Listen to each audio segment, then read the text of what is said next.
Sintonice todos los domingos de 11 de la mañana a 12 del mediodía nuestro programa radial Regresando a tus Raíces por la 88.7 La Voz de la Luz para todo el este de la República Dominicana y de 12 meridiano a 1 de la tarde por TV Luz Canal 17 de Aster, Canal 3 de Blue, Canal 22 de Activa para la zona costera, Canal 70 de Aster para la zona digitalizada.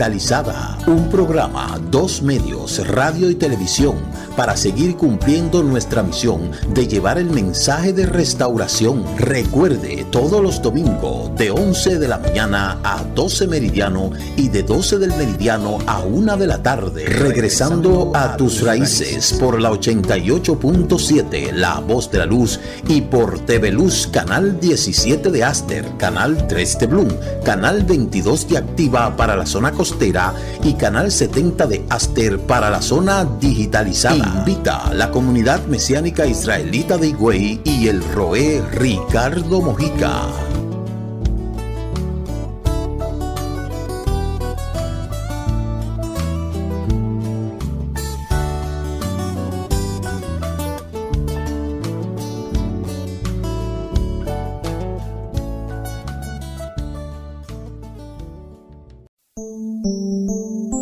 Shabbat Shalom, Shabbat Shalom. Tengan todos un feliz Shabbat Shalom, Shabbat Shalom. Regocíjate en Adonai. Shabbat Shalom, Shabbat Shalom. Sean todos bienvenidos al inicio de la celebración del Shabbat y al comentario del estudio semanal de la Torá. El reposo lleno de paz que proveyó Adonai para su pueblo Israel.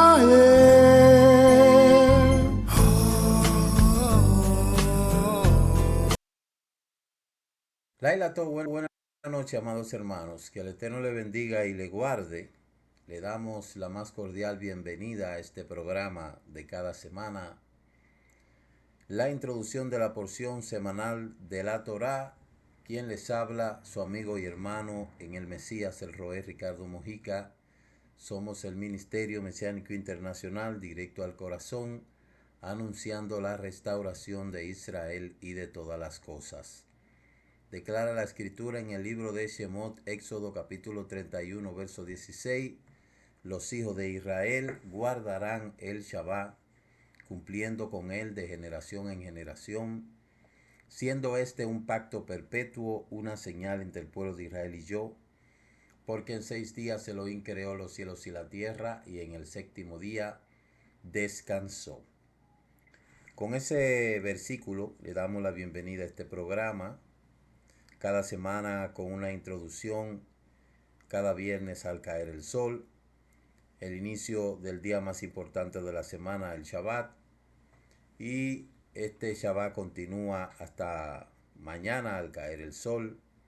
El estudio comienza o continúa hoy viernes, ese estudio que comenzamos el domingo. Todos los días tenemos lo que es los comentarios de la Saliyá. Hoy tenemos la introducción y mañana continuamos con el desglose, incluyendo la Haftará. En esta semana tenemos la Parashá 50, Kitabó. Kitabó significa cuando llegues. Hemos estado hablando durante toda la semana de esta porción, la cual se encuentra en el capítulo 26 del libro de Deuteronomio de Barín, desde el verso 1 en adelante hasta el capítulo 29, verso 8, y tenemos ahí toda la salilla que hemos estado hablando. Esta parashá, pues, instruye al pueblo de Israel sobre la ceremonia de los primeros frutos, que son los bikurim. Por eso se llama cuando llegues a la tierra que yo te voy a dar. Y allí se habla de esos primeros frutos que recojan cuando entren a la tierra de Israel. Le da el protocolo sobre cómo deben administrar esos frutos. Se habla de el maaser, que son los diezmos que se harían en la tierra prometida, enfatizando la gratitud, la humildad y el pacto con el Eterno. Y también en cada aliyá vemos que se describen la ceremonia que da inicio a lo que es la llegada con cierto rito que estuvimos hablando ayer sobre llevar piedras, ponerle cal y escribir las leyes en el monte Ebal, y ahí se renueva el pacto con el Eterno a través de las declaraciones del cumplimiento de los mandamientos y la respuesta divina que declara que Israel es pueblo exclusivo de el Eterno. Entonces, en esta primera aliyá, como hemos estado leyendo toda la semana, habla de que sucederá cuando llegue a la tierra que el Eterno tu Elohim te da, tome posesión de ella, habite en ella, tomará lo primero de todos los frutos del suelo que recoja de la tierra que el Eterno te da, y lo pondrá en una canasta e irá al lugar que el Eterno tu Elohim escoja para establecer allí su nombre. Sabemos que el único lugar, el Eterno es dueño de toda la tierra. Toda la tierra le pertenece al Eterno. Todo, la bolita del mundo, como dice la gente. Pero en el único lugar de toda la tierra en donde el Eterno escogió para poner allí su nombre, se llama Israel. Allí él mandó a construir un Beit Amistad, y ese era el centro de adoración mundial, se puede decir, encabezado por Israel. Por eso, cabe destacar el hecho de que de todas las naciones de la tierra, el Eterno tomó a Israel como pueblo escogido, y de esa manera lo levantó como primogénito entre todas las naciones para trazar la pauta de la verdadera adoración. No es un secreto para nadie que el creador del universo, que hizo al hombre en el huerto del Edén, le creó una mujer, desobedecieron, fueron sacados, se erigieron sus propios caminos de adoración. El Eterno cada época buscó a hombres que le puedan servir, comenzando con Enoc. Dice la Escritura que Enoc caminó con el Eterno y el Eterno se lo llevó.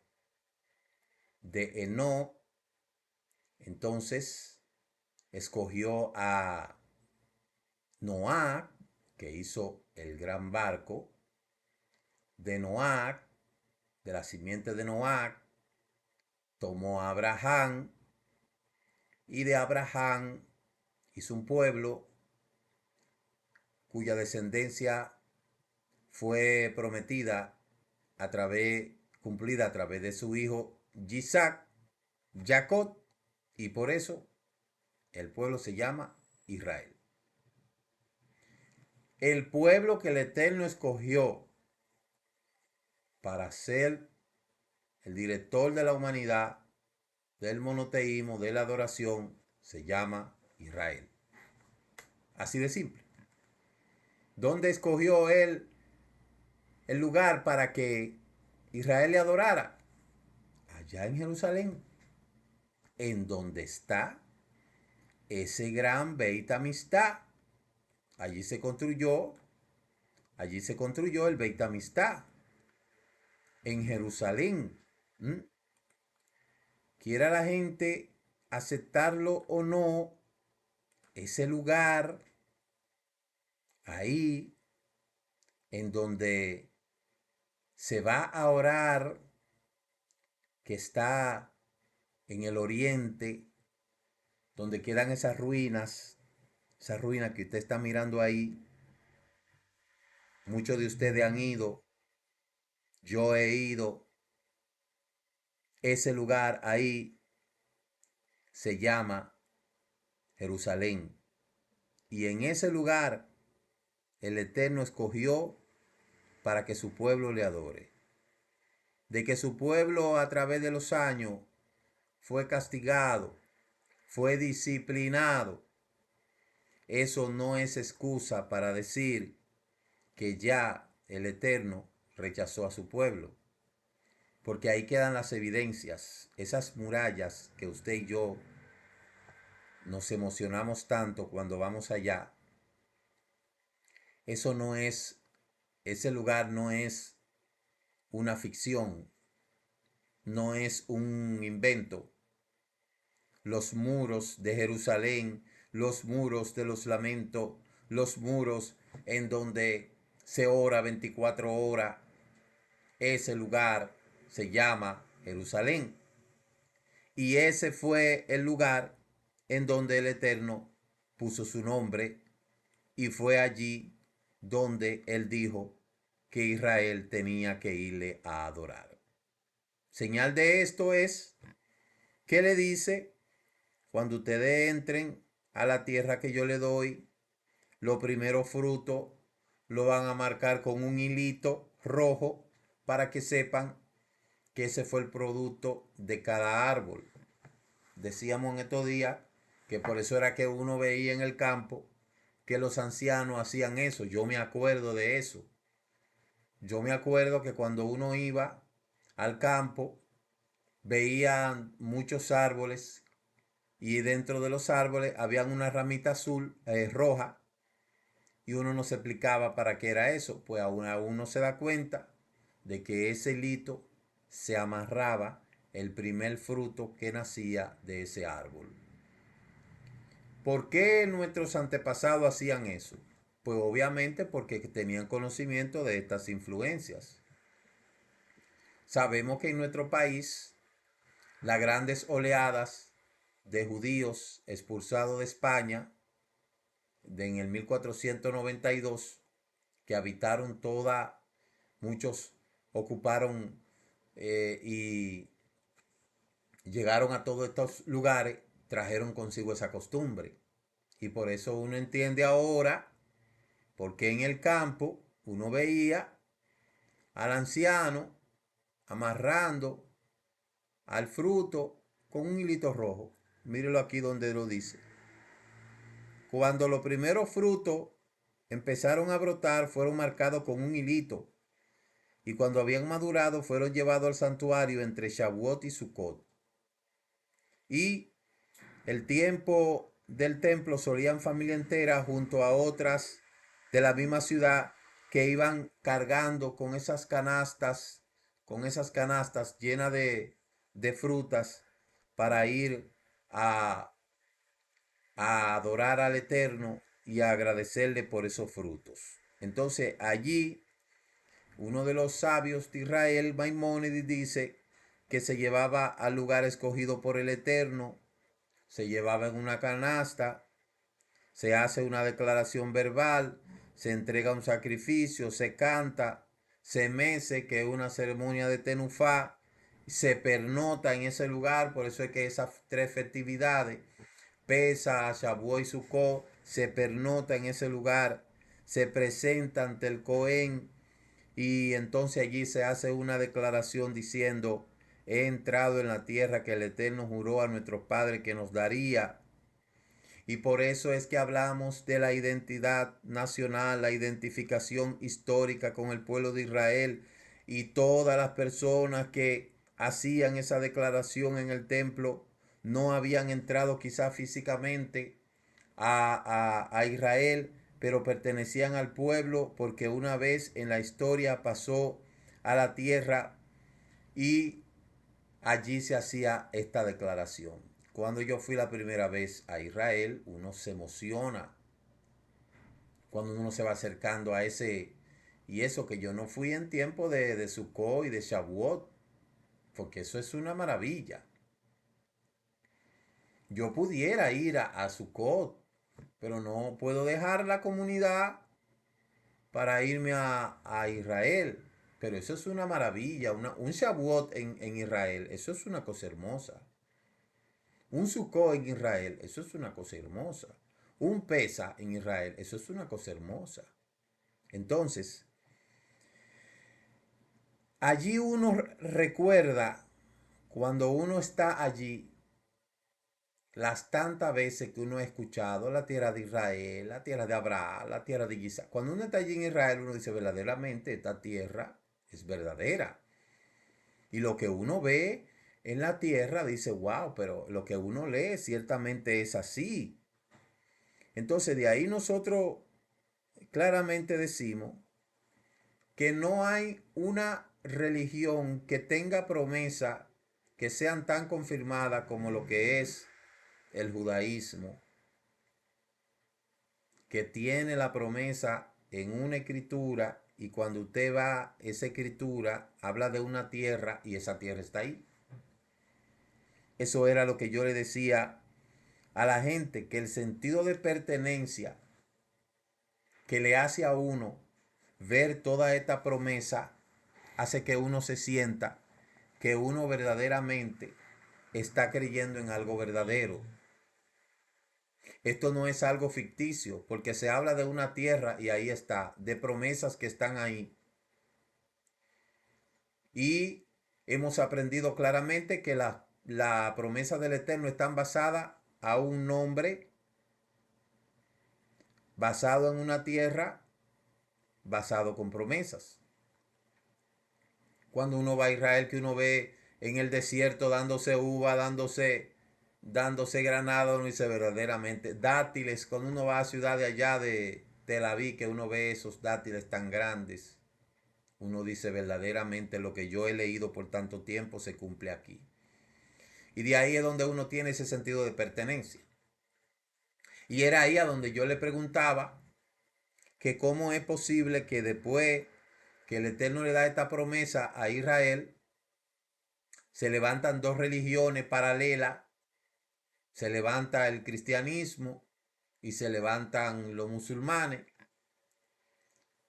el Corán y todas las traducciones de la Biblia que se han separado. En el caso de los musulmanes, ¿a dónde van los musulmanes? Los musulmanes no van a Jerusalén, como dice aquí, sino que ¿a dónde van? A Medina, porque ellos dicen que al profeta Mahoma se le reveló lo que ellos dicen allá en Medina y hacen su vía crucis a Medina. Pero no hay ninguna tierra que se llame musulmania. La promesa en el Islam no está basada en una tierra física, sino en 7 mujeres que Alá le va a dar a cada hombre por ahí. Cuando hablamos del cristianismo y sus distintas demarcaciones, aquellos que no son católicos, apostólicos y romanos, porque saben que católico, apostólico y romano tienen su promesa que es allá en Roma, con su capital Italia. Muchos dicen, nosotros somos católicos, apostólicos y romanos. Bueno, tienen su capital, tienen su tierra allá en Roma. Aunque usan la Biblia, que tiene sus orígenes en esta Torá que el Eterno le está dando la promesa. O sea, los católicos agarraron la promesa de Abraham, de Isaac y de Jacob, la suplantaron, y como saben que la Escritura dice a quién le pertenece la tierra, entonces ellos se crearon una religión paralela que le ofrece el purgatorio y le ofrece a católico, apostólico y romano. Esa es la identidad. Los protestantes, Martín Lutero no le hizo una promesa para llevarlo a Alemania, ni tampoco lo va a llevar a Cristolandia. porque no existe promesa, no existe en la Biblia. Y la promesa que Martín Lutero le dijo a los cristianos, Cristolandia, allí no existe eso. No existe eso. Y de ahí sus distintas demarcaciones, cada cual que hizo su religión, ¿verdad? Los testigos de Alibaba no se van para Jehovalandia. No hay tierra, ni tampoco los Pentecostalandia. No existe tierra de eso tampoco. Ni Elena G. de Guaylandia tampoco. De modo que todo el mundo tiene una promesa que fue dada a Israel y entonces ellos dicen que no, que eso es para ellos. Pero la escritura dice aquí, mire lo que dice la escritura, te presentará al Cohen que esté de función en esos días y dirá, declaro hoy que el Eterno es mi Elohim, que he entrado en la tierra que el Eterno juró a nuestros padres que nos daría. Yo le pregunto a las distintas personas que creen en su religión, si acaso el fundador de su religión le dice eso en su Biblia. ¿Cuál fue la promesa que las distintas religiones le hicieron a sus adeptos y a dónde está basada? ¿Y cómo que la van a cumplir? Porque la Biblia que ellos usan dice que esa tierra le fue dada a Israel. Entonces hay un gran problema con la identidad de las religiones, que es lo que yo siempre le he tratado de explicar a la gente, pero la gente está ciega. Si a los judíos, a los israelitas, el Eterno le dio la tierra de Israel como promesa, y todavía está ahí, lo bueno de eso es que está ahí. De que la promesa que el Eterno le dio a Israel hace 4500 años, están ahí. ¿Cómo es que las religiones que se han derivado de ahí y han suplantado esta palabra, cuál será la promesa, en qué está basada esa promesa? Es lo que la gente no me quiere explicar. Y es eso que los líderes religiosos no quieren explicar.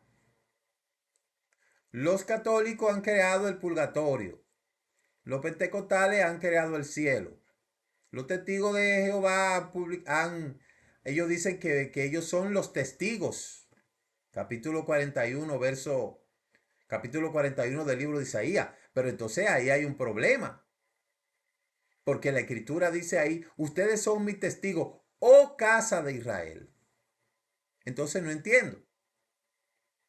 Los pentecostales entonces dicen que tienen el cielo como herencia, que se van para el cielo y que se van a ir en un rato. Pero la Biblia de ellos, que fue tomada, es un derivado de la promesa del Eterno dada a Israel, dice lo contrario. El Eterno nunca ha prometido el cielo, nunca le prometió el cielo a Israel. Al contrario, con la única cosa que se asemeja el cielo en la promesa es que a Moshe le dice, esta palabra que yo te estoy dando, yo no te la he traído de un lado tan difícil. Fue lo que el Eterno le dio a Moshe en el monte Sinaí, pero la promesa no se la dio basada en cielo. El Eterno nunca ha prometido el cielo como herencia. Eso se lo inventaron los pentecostales, los protestantes. El Eterno nunca ha prometido a Medina como herencia. Eso se lo inventaron los musulmanes. El Eterno nunca ha dicho que son 144,000 testigos. Eso se lo inventaron los testigos de Jehová. Y nunca ha dicho que los 144,000 sellados son los 144,000 hijos de Elena G. de White. Tampoco dice eso. Entonces hay un gran problema de identidad en las religiones. Y esa es la gran crisis que hay, que cuando la gente toca a fondo y se analiza, dice verdaderamente nosotros tenemos una promesa basada en emociones. Porque al único pueblo, repetimos, que el Eterno le dijo que le iba a dar la tierra fue a Israel. Y mire aquí, se hace una ceremonia, se llevan los frutos, se canta. Todavía en Israel, en Shavuot, se hace eso, aunque no tenemos Beit Amistad, pero la gente hace, usted no se imagina la bendición que es. Y usted ha visto los videos, como la tecnología está tan avanzada, usted puede ver lo que se hace cada Sukkot, la plegaria que se hace cada Sukkot, y cómo Israel aflorece, porque esa fue la promesa que dio aquí en la Escritura. Entonces, ¿cómo es que mucha gente va a cumplir todo esto si la Torá, la Biblia que ellos tienen, dice lo contrario? ¿Mm? ¿Cómo es eso? Porque se crearon cantidades de cosas, se crearon la teología de la sustitución, se crearon cantidades de cosas, pero al final lo que la Escritura dice es que todo aquel que quiere entrar en esa promesa tiene que entrar al pacto que Israel entró, porque de otra manera no lo hay. Aún el mismo Mesías, que le cambiaron el nombre por Jesús, le cambiaron su fenotipo, lo pusieron romano, pusieron los ojos verdes, le quitaron su fenotipo judío. Ese personaje, de donde quien lo han tomado, dijo en el capítulo 5, verso 17 del libro de Mateo: yo no he venido a abrogar la Torá y los profetas, sino a cumplirla. Era judío, nació de madre judía, de padre judío, vivió en Jerusalén, nunca salió de Israel. Yeshua nunca salió de Israel, nunca. Toda su promesa, toda su vida lo desarrolló en Israel. Así como Abraham nunca salió del perímetro de la tierra que el Eterno le dio, ni Isaac tampoco, ni Jacob tampoco. Yeshua, el Mashiach, nunca salió de Israel. Caminó de Genezaret a Jerusalén, fue allí, fue acá, pero toda su vida la desarrolló en esa tierra. Entonces es muy poco probable que una persona que nació, aún ellos mismos leen, y el niño Jesús a los 12 años estaba lidiando con los sabios en el templo. ¿Qué buscaba Yeshua a los 12 años hablando con los sabios en el templo? Porque a los 12 años el niño judío celebra su Bar Mishpah. A los 8 días de nacido, dice la Escritura, que fue presentado ante el Cohen de turno, Zacarías, y entonces su mamá y su papá llevaron una ofrenda. ¿A dónde la llevaron? Al templo. Entonces nació en Jerusalén, se crió en Jerusalén, se desarrolló en Jerusalén, en Israel, murió en Israel, resucitó en Israel, ascendió a los Hashamay en Israel, y cuando venga, ¿a dónde cree que usted va a llegar? ¿A dónde cree la gente que el Mashiach va a poner sus pies? Allí en el Monte de los Olivos, donde yo he estado en ese lugar, hay un lugar de donde él ascendió, se llama el lugar de la ascensión. ¿Mm? ¿Y a dónde usted cree que él va a llegar cuando él venga por otra vez? ¿A dónde usted cree que va a llegar? ¿Va a llegar aquí a República Dominicana? ¿O va a llegar allá a la iglesia del Templo Vivo? No, él va a poner sus pies en el Monte de los Olivos, del lugar en donde él partió. Entonces, la gente sigue religiones, sigue creencias y sigue todo tipo de enseñanza de los hombres, y siguen siendo engañados porque no utilizan el razonamiento. El Mashiach, Yeshua, era judío, y ciertamente él es el Corbán que vino a unir a las 12 tribus y a toda la humanidad. Pero él nunca fundó una religión que se llama cristianismo. Eso lo inventaron los hombres. Él vivió bajo los lineamientos del judaísmo. Yeshua era ortodoxo. Ahora Jesús no. Ese personaje romano que inventaron, pintado por un pintor del Renacimiento llamado Michelangelo, que fue copiado de uno de los novios de él, porque yo no sé si usted sabía que Michelangelo y el que hizo el cuadro de Jesús lo tomó fue de un novio de él. ¿O no? Búsquelo, búsquelo para que usted vea. Entonces, esa mentira que ha vivido la humanidad, ese engaño, esa falsedad, y que la gente sigue promoviendo y promoviendo y promoviendo, es lo que se ha mantenido la fe viva de mucha gente en lo falso por siglos y siglos y siglos y siglos. Pero al final, cuando usted lee la escritura con ojos, con razonamiento, usted dice, pero ven acá. La escritura dice en Deuteronomio 26:11, y te alegrarás tú, el levita, el forastero que está en medio de ti, por todo lo que el Eterno te ha hecho. Esa fue una de las razones por la cual el paganismo dijo, óigame, lo que pasó, todas esas cosas que pasaron antes de Jesús, eso es Viejo Testamento. No vean eso, no lean eso, no se atrevan a mirar para ahí, que ya eso está desfasado. Claro, porque esa fue la trampa. Si no leen eso, no se van a dar cuenta de la verdad. Y como el mundo está lleno de gente bobo, la gente dice el Viejo Testamento. Pero fíjese que sin el Viejo Testamento, como la gente le llama, no hay promesa. Porque en el Nuevo Testamento todo apunta al Viejo. Entonces viven conforme al Nuevo, pero con la promesa del Viejo. Entonces yo no entiendo. Y uno le explica a la gente y le explica y le explica y le explica y la gente no entiende. Están ahí, cada uno en su religión, engañado, entretenido, cada cual en su elemento, sintiéndose bien con eso que le han enseñado, y a la gente no le interesa más nada, no quieren más nada, no quieren explorar, no quieren escuchar, no quieren hacer absolutamente nada, solamente seguir los lineamientos de la religión que ese líder, que ese humano le ha enseñado. Y en eso está la humanidad.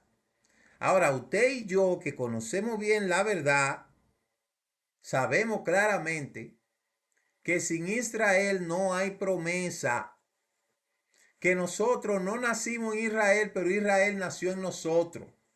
Y este sentido de pertenencia que nos da la escritura aquí, nos dice que nosotros que estábamos lejos de Israel fuimos alcanzados por esta promesa, porque eso es lo que dice la escritura. Entonces en la segunda lilla dice que cuando acabe de pagar todo el diezmo de tus frutos del tercer año, después de haber entrado a la tierra prometida, al tercer año van a recoger los frutos, lo va a llevar en una canasta, lo van a llevar al Beit Amistad, al lugar, porque como no había Beit Amistad, dice lo llevará al lugar donde el Eterno haya cogido. En este caso, lo llevaban a donde estaba el Cohen, a donde vivía el levita, a donde estaba la carpa de reunión. En los tiempos cuando Yahushua entró, no había templo, no había lugar de adoración, sino que se llevaba a donde el levita vivía, donde vivía el Cohen, allí se le llevaba eso y allí se hacía todas estas declaraciones hasta que entonces llegó el Beit Amistad. Lo darás al levita, al forastero, al huérfano, porque no había templo. No había templo. Es como hoy. ¿A dónde se supone que se deben llevar las primicias del Eterno en Israel? Se llevan a cada sinagoga, se llevan a cada lugar. En las naciones se llevan al lugar en donde el Eterno ha escogido para que se celebren sus fiestas, se lleva a la comunidad. Usted ha visto lo que nosotros hacemos con estas festividades de Shavuot. ¿Qué hacemos? Esas cosas que se recogen ahí, esos frutos no son para mí. Y nosotros estamos haciendo el mikra, el ensayo, porque esta fiesta que dice aquí se está hablando concerniente a lo que es la tierra de Israel. Pero nosotros en las naciones hacemos el mikra. ¿Y qué hacemos nosotros? Hacemos el mikra, hemos tenido fiestas, festividades de Shavuot hermosas.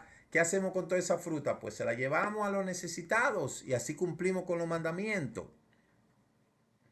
El tercer año Dice el año del diezmo, significa que durante el tercero y sexto año no se daban dos diezmos, el primer diezmo y el segundo diezmo. Es decir, de los frutos del primer año entraron en el año tercero y en el año sexto.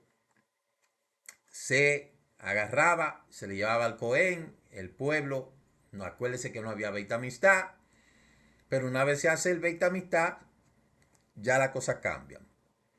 Lo importante era reconocer el Eterno que lo había sacado de la tierra de Misrayim, y después de haber poseído esa tierra, de haber obtenido esos frutos, entonces declaraban: he sacado de mi casa la porción separada y también la he dado al levita, al forastero, al huérfano, a la viuda, conforme a todos los mandamientos que me ha mandado. No he violado ni olvidado ningún mandamiento.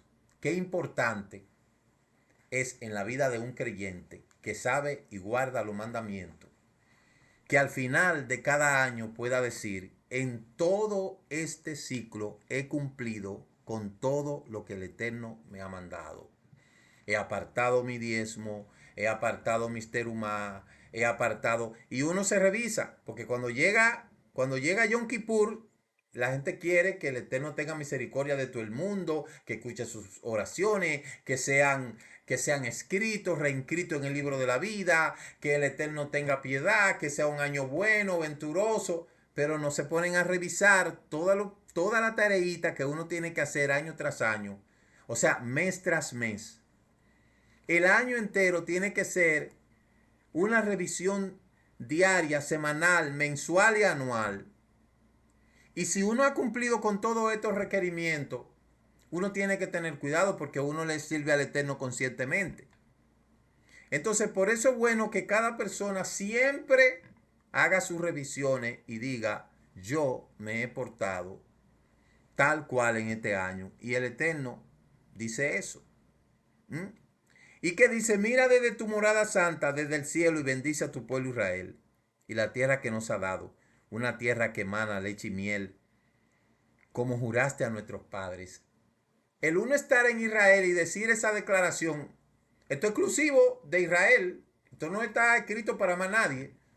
Como esto está escrito directamente para Israel, por eso los estudiosos, teólogos dijeron: miren, ya eso está abolido.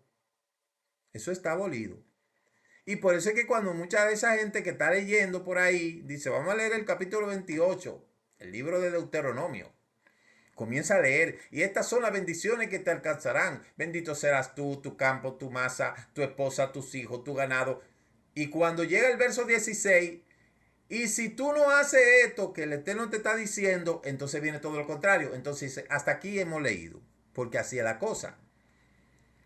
Toda la gente lee el poquito que le conviene, y lo otro, todo lo malo, es para el judío. Todo lo bueno para ellos y todo lo malo para el judío. Todas las bendiciones para ellos y todas las maldiciones para el judío. Y esa ha sido la idea que se ha vendido y que se vende, pero del dicho al hecho hay mucho trecho. Aquí hay promesas que nunca se han abolido. Ha declarado hoy que el Eterno es tu Elohim, y que andará en su camino y guardará sus estatutos y sus mandamientos, sus ordenanzas, y que escuchará su voz. Estando allí, cuando uno va allí a Jerusalén, y uno va a Israel, uno baja en ese avión ahí en Tel Aviv, y uno va caminando en ese tren o en ese bus para allá, para Jerusalén, uno tiene un sentido de pertenencia y una alegría que uno dice: wow, pero yo sí me siento bien en este lugar.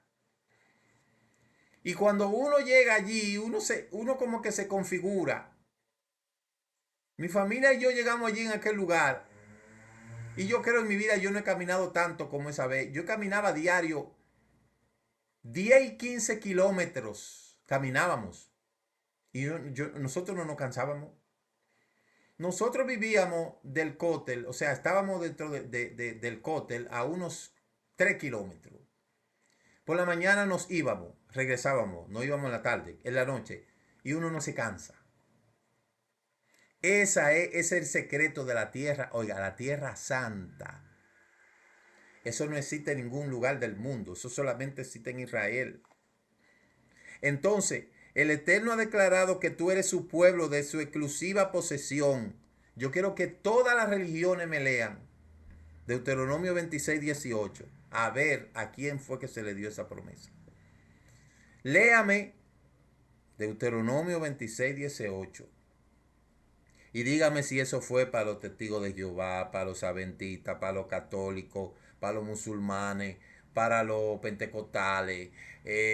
¿Para quién? Los Joseph Smith, los Mitan Aarón, toda esa gente. Léanme eso. 26, 18. El Eterno ha declarado que tú eres su pueblo de su exclusiva posesión. Cómo Él te habló para guardar todos sus mandamientos. ¿A quién fue que le habló? ¿A quién fue que le habló? Entonces la mal llamada iglesia no está incluida ahí. No fue a la iglesia. No fue ni a la iglesia ortodoxa rusa, ni a la iglesia pentecostal, ni a la iglesia adventista. Ninguna de esa gente están ahí. Eso fue para el pueblo de Israel.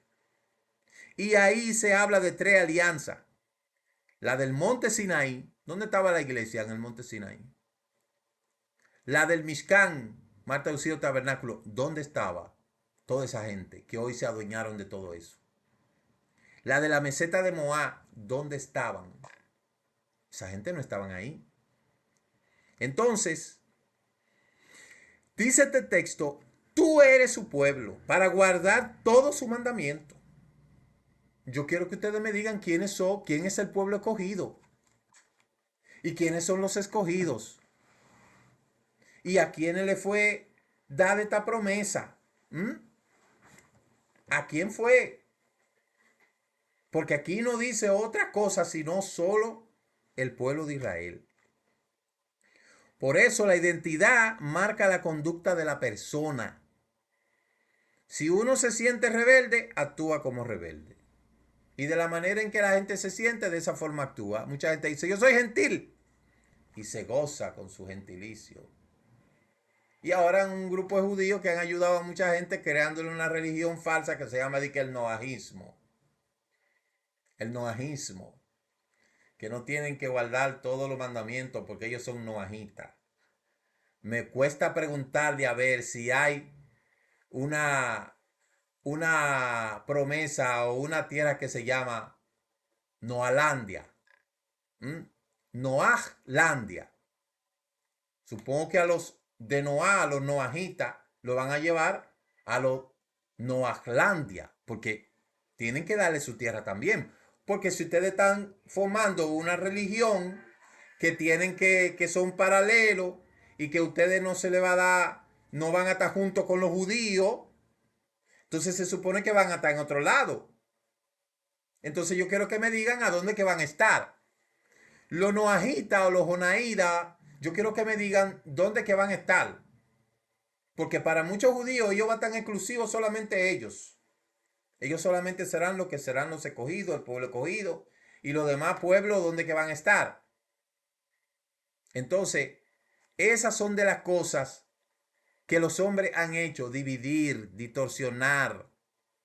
Tanto judíos como gentiles han creado un concepto errado de lo que dice aquí. Aquí no dice en ningún lugar que el Eterno va a tratar a pueblos separados, sino que todo aquel que abraza este pacto será uno solo con ese pueblo.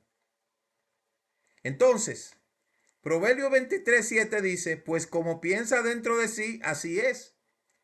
Si tú te crees gentil y tú te crees que tú eres gentil, pues tú nunca vas a obtener la promesa del Eterno. Sucederá que aquel día que pase el Jardín, que el Eterno te lo di, te da, te levantará para ti piedras blancas. Aquí se habla de lo que es la traducción de la escritura a 70 idiomas para que todas las naciones puedan tener acceso a la revelación divina. Aunque no fuese la realidad, la idea no es que la Torá es exclusiva de Israel, porque por eso el Eterno ha permitido que de tantas cosas surjan Biblia, traducciones, un sinnúmero de cosas, porque de cierta manera la verdad tiene que darse a conocer. Pero cuando el Eterno recoja su palabra de la tierra, como dice la Escritura en el libro de Amós, capítulo 8, verso 11, que en aquellos días llevaré hambre a la tierra, no hambre de comida ni sed de agua, sino de escuchar la palabra del Eterno. Él va a recoger su palabra y la va a quitar. Y toda la Biblia se van a quedar en blanco. No habrá libro escrito. Él va a recoger su palabra. Y yo lo interpreto como que él va a borrar todas esas malas cosas y él va a agarrar su palabra y le va a dejar todos los disparates que la gente ha traducido y ha escrito, lo va a dejar ahí. Él solamente va a quitar su palabra. Y cuando él borre su palabra de la faz de la tierra, todas las Biblias se van a quedar nada más con los comentarios de los cristianos, de los secedas, de toda esa poca gente, y él va a quitar su palabra. Entonces vamos a ver cómo será el asunto. Y dice la Escritura que el mismo Eterno es que se va a encargar de organizar la redención de las naciones. Si obedece al Eterno tu Elohim y cumple su mandamiento, sus estatutos que yo te ordeno hoy. ¿A quién es que le está dando esa palabra? Cuando pase por el Jardín, estarán sobre el monte Gerizim para bendecir al pueblo. Shimón, Leví, Judá, Yosef, Binyamin. Esas tribus subieron a la cima. ¿Y dónde está el monte Gerizim? ¿Y dónde está ese monte? En Jerusalén. No está en Grecia. No está en ningún otro lugar. Solo que en Jerusalén. Gerizim tiene una altura de 880 metros sobre el nivel del mar. Y el monte Ebal tiene una altura de 940 metros. El monte de la maldición es más alto que el de la bendición. Porque en la Torá hay bendiciones y maldiciones. Entonces tenían que estar escritas en el monte Ebal, que es el monte de las maldiciones, y no Gerizim. Esto nos indica que la Torá iba a venir de manera que condena el pecado y enseña el camino de la reconciliación. Y por eso es que había que escribir esas cosas allá. Para que usted pueda entender claramente, si hablamos en un contexto geográfico, el monte Gerizim está ¿dónde? En Jerusalén. Está allí en Jerusalén.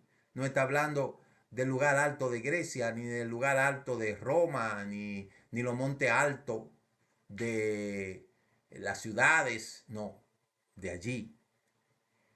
Entonces, estas cosas, el Eterno lo hace para confirmar su promesa.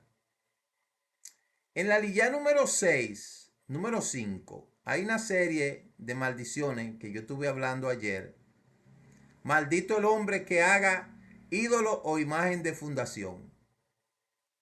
Mire a ver entonces la religión que sigue los ídolos, a ver si es bendita según este versículo.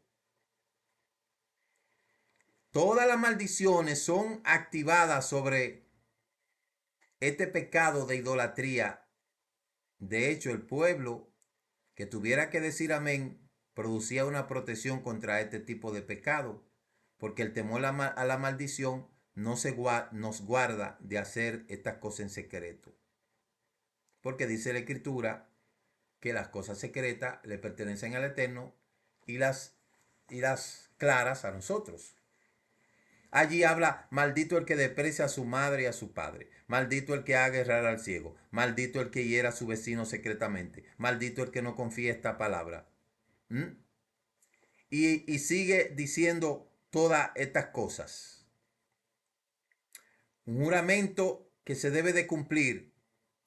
Y la Escritura entonces comienza el capítulo 28 con las bendiciones. Sucederá que si obedece diligentemente al Eterno tu Elohim, cuidando de cumplir todos sus mandamientos que yo te mando hoy, el Eterno pondrá en alto todas las naciones, porque estas bendiciones serán fruto de la obediencia que tiene a tu mandamiento.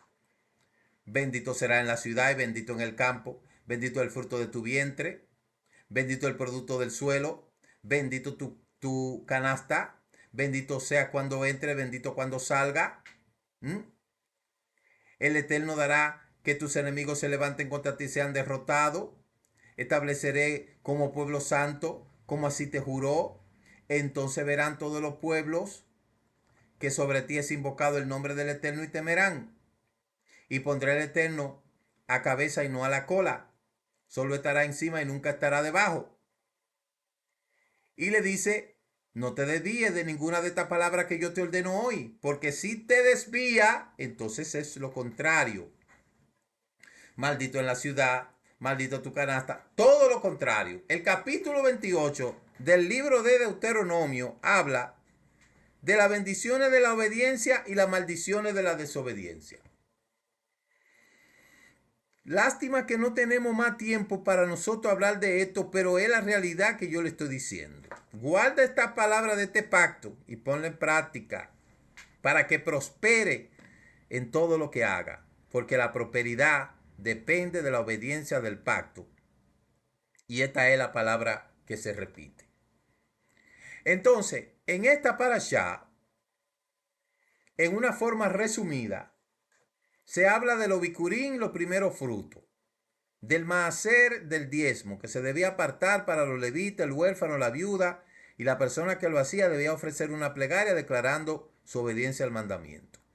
La inscripción de las piedras, que el pueblo debe de colocar grandes piedras en el monte Ebal y grabarlas sobre ella, todas estas palabras que hacen una alusión a las traducciones de las 70 lenguas, para que cada nación pueda conocer la Torá, porque aunque el Eterno fue pueblo escogido del Eterno, pero fue la cabeza de las naciones para que enseñe a las demás naciones el camino a la Torá. No fue para que la Torá la agarrara, la secuestrara y dijeran, esto es mío, y esto es nada más para los judíos. Eso no lo dice la Escritura.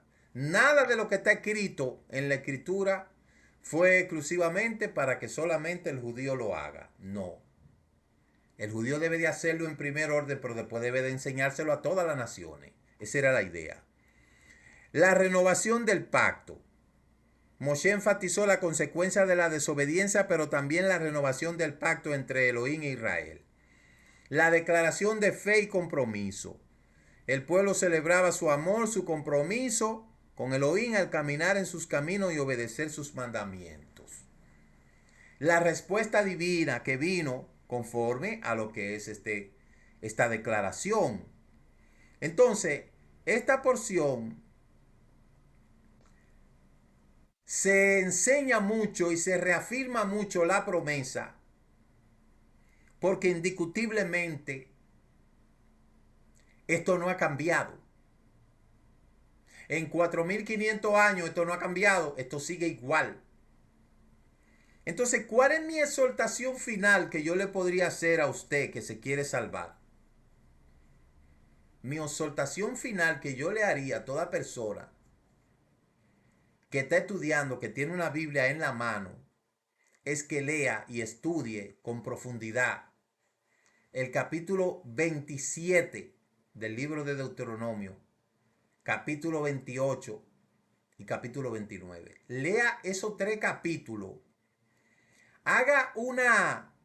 Y mire, y es tan fácil, porque si usted pone, mire la idea que yo le voy a dar ahora a usted. Usted pone en Google, resumen, usted pone así mismo, mire, resumen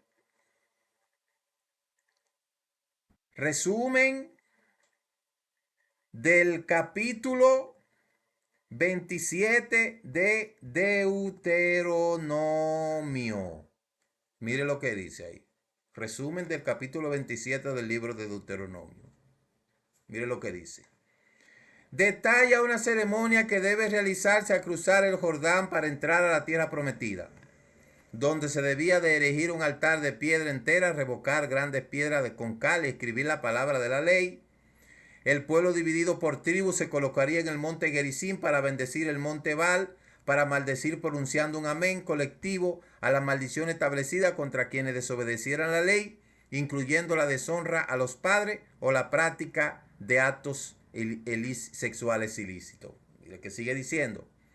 Instrucciones para la ceremonia. Levantar un altar y escribir la ley. 2. Distribución de las tribus. 3. Confirmación del pacto. Maldiciones por la desobediencia. Ahí está todo. Ahora, busque el resumen del capítulo 28. A ver lo que le dice. Mire, capítulo 28. Usted lo busca así mismo, mire, qué fácil. La inteligencia artificial sabe más teología que muchos teólogos que andan por ahí. Mire lo que dice.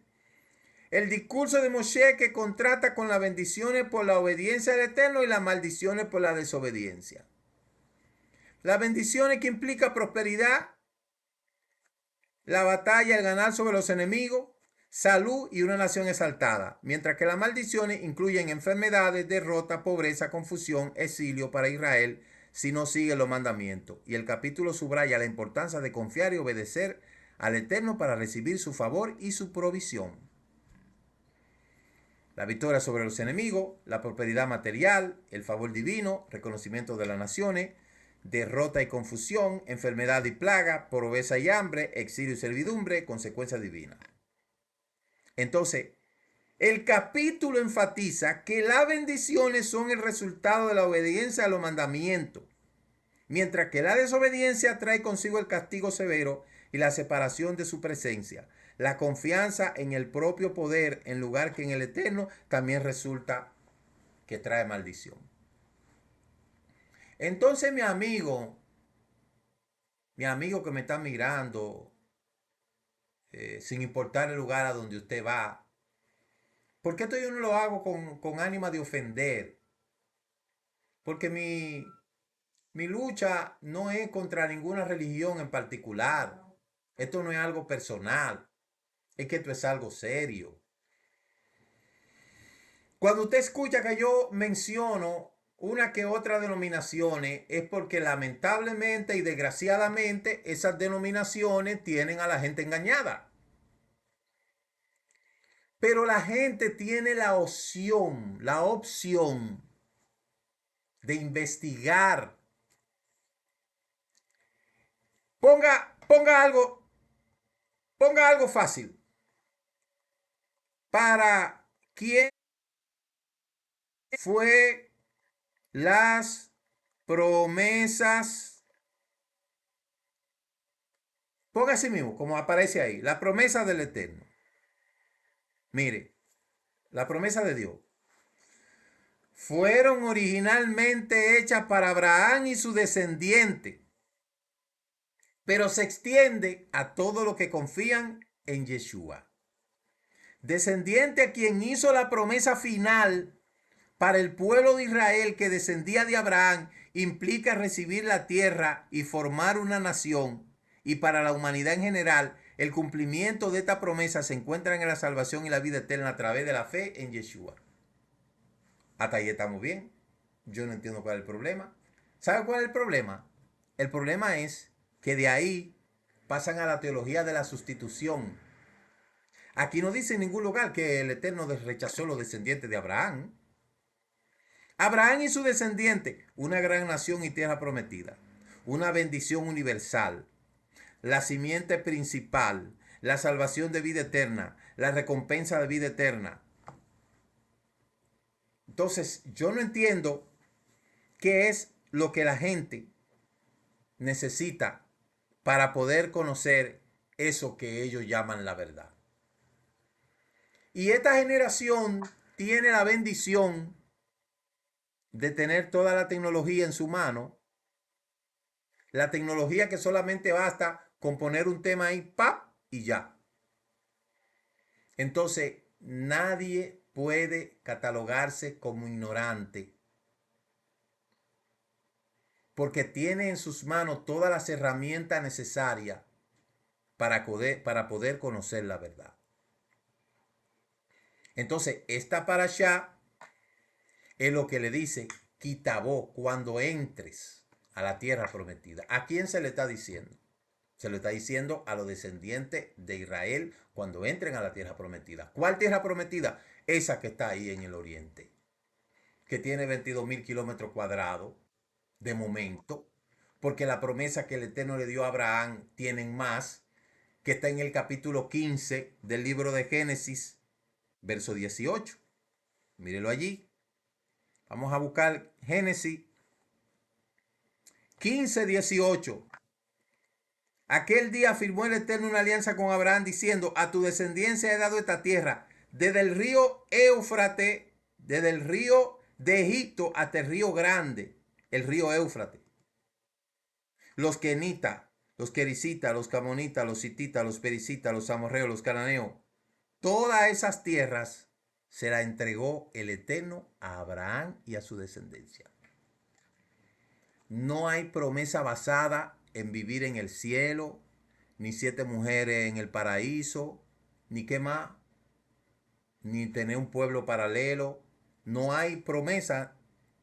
Yo lo siento mucho por mucha gente que cantan: allí no habrá tribulación, ningún pesar, ningún dolor, y cuando esté morando allá, sé que no habrá tribulación. Óigame, no es en el cielo, eso no es en el cielo. Y todos los líderes, porque hay muchos líderes que ven este programa, hay muchos que lo ven, muchos líderes saben eso. ¿Y por qué siguen enseñándole toda esa fábula a la gente? Porque muchos de ellos dicen: bueno, lo que pasa fue que eso fue que se le enseñó a la gente. Y si uno le enseña otra cosa a la gente se va a sentir mal. Y usted no se siente mal enseñándole cosas falsas a la gente, hablándole cuánta fábula a la gente.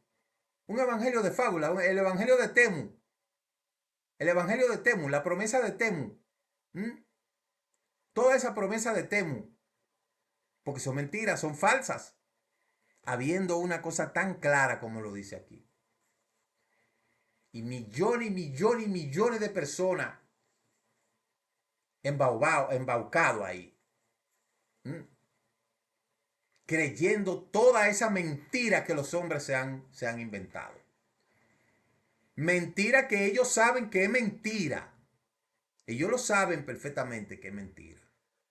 Y la gente persiste en seguir creyendo en esa mentira. Bueno, pues si la gente quiere seguir creyendo en esa mentira, hay que dejarlo a ellos tranquilos. Mientras tanto, nosotros seguimos enfocados en esa promesa que por la misericordia del Eterno nosotros hemos sido alcanzados. Repito, yo no nací en Israel, pero Israel nació en mí. Todo comenzó con Israel, todo se desarrolló con Israel y todo terminará en Israel. Porque no es Israel que se unirá a las naciones, sino las naciones se unirán a Israel. Las promesas fueron dadas a Israel. La tierra fue dada a Israel. Los pactos fueron hechos con Israel. No hay pacto ni para iglesia, ni para gentil, ni para ninguna denominación. Todo eso, todos esos inventos, toda esa fábula, muy bien esa fábula, muy bien creada, muy bien formada, muy bien inventada. Pero al final, esa fábula va a engañar, sigue engañando a mucha gente y al final esa fábula va a ser descubierta. Así que mañana les espero temprano en el servicio de Shabbat virtual. Que el Eterno le bendiga y Shabbat Shalom. Shabbat Shalom, Shabbat Shalom. Tengan todos un feliz. Muchas gracias por habernos acompañado en este inicio de la celebración del Shabbat y el comentario del estudio semanal de la Torá. Les esperamos mañana a las 10 a.m. en el servicio virtual de las naciones. Recuerde suscribirse a este canal Raíces Hebreas de la Fe y comparta con otros esta bendición. Shabbat Shalom. Dicen nuestros sabios, es más lo que ha hecho el Shabbat por Israel que lo que Israel ha hecho por el Shabbat. El Shabbat nos ha preservado como pueblo. Es un día que dedicamos Adonai y aprendemos de su Torah.